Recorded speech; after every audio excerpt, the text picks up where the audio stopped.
मला सांगा सुख म्हणजे नक्की काय असतं.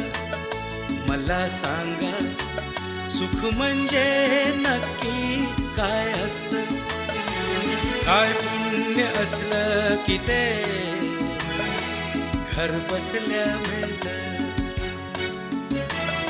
मला सांगा सुख म्हणजे नक्की काय असतं. काय पुण्य असलं की ते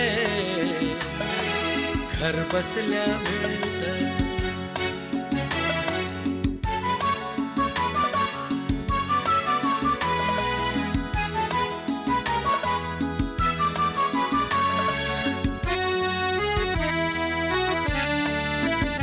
दान घेता